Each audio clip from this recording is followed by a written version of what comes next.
দেশ ছেড়ে কিনা ইন্টারন্যাশনাল বেস্ট অভিনেতা, কিন্তু তুমি যদি মিশা সওদাগরকে বলো যে অভিনেতা কাম ভিলেন কোনটা, এবার ওয়ান অ্যান্ড অনলি রাজীব সাহেব।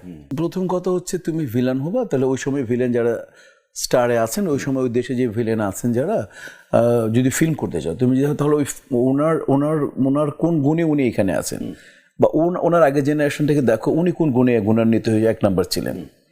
তো লাইক আমাদের গুণের আগে যদি তাকে, তাহলে শ্রদ্ধেয় হুমায়ুন ফরিদি, শ্রদ্ধেয় রাজেশ সাহেব, শ্রদ্ধেয় আহমেদ শরীফ, এটিএম শামসুজ্জামান কেন গুণে গুণান্বিত?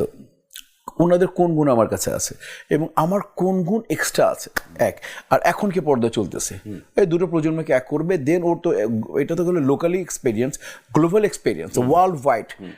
তো এরকম যাকে ভাল লাগে, কোনো ছবিতে নানা পাটিকার বা যাকে তার ভাল লাগে সেইগুলো দেখবে, দেন তার যদি চোখ আরো শার্প থাকে তাহলে সে হলিউডেও যাবে, যে কাল এনার এক্সপ্রেশনস বা ওনার হাঁটার স্টাইল করার বিষয়টা রয়ে গেছে বেশক, এবং নিজের মধ্যে কোনটা অ্যাডাপ্ট করতে পারবে, অ্যাডাপ্ট কোনটা ওনাদের ভাল লাগার কোনগুলো আছে, ওনাদের কপি করলে জীবনে কিছু করা যাবে না।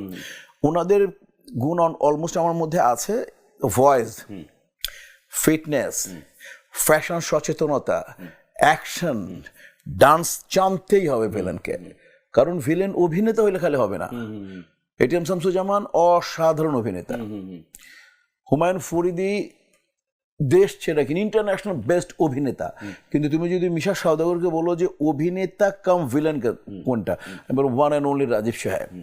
সাদিক বাচ্চু অসাধারণ অভিনেতা। আমি আবার বলি হুমায়ুন ফরিদি মানে অভিনেতাদের অভিনেতা, মানে গ্লোবালি স্ট্যান্ডার্ড। কিন্তু রাজীব সাহেব ওয়ান অ্যান্ড অনলি, যিনি অভিনেতা কাম ভিলেন। তো ওই জায়গাটা আমার ভালো লাগে। কারণ তোমাকে যেমন দুটো শব্দই কিন্তু বিশেষণটা এভাবে আসে, হিরোইজম কি আছে তার মধ্যে, হিরোইজম সহকারে যে ভালো পারফর্মার সে হচ্ছে গিয়ে অনেক অমিতাভ বচ্চন, নায়ক রাজ রাজ্জাক, সালমান শাহ, সাকিব খান, ওই দেশে তো ভুরি ভুরি হয়, মানে দুইটা লাগবে। আবার নায়ক উচিত ব্যাপার, ধরি ধর্মেন্দ্র নায়ক উচিত ব্যাপারটাই, কিন্তু অভিনেতা সে কিরকম ধরি মাঝারি মানে, যেমন আমাদের দেশে অনেকে আছে যে হিরোইজম লাগছে, ওয়াসিম ভাই ছিলেন হিরোইজম, সিক্স প্যাক তখনই তার কখনই ছিল, কিন্তু অভিনেতা হিসেবে উনি একটু ধরি যে মার্কস একটু কম পাবে, তাই না? বুলবুল ভাই অসাধারণ ঠান্ডা মাথার আর্টিস্ট, দেখতেই মায়াম, বাট অভিনেতা অসাধারণ। তো হিরোইজমটা কম।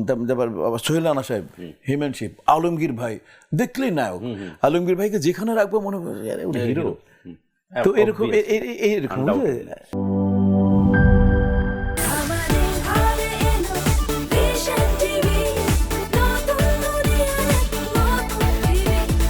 Vision TV.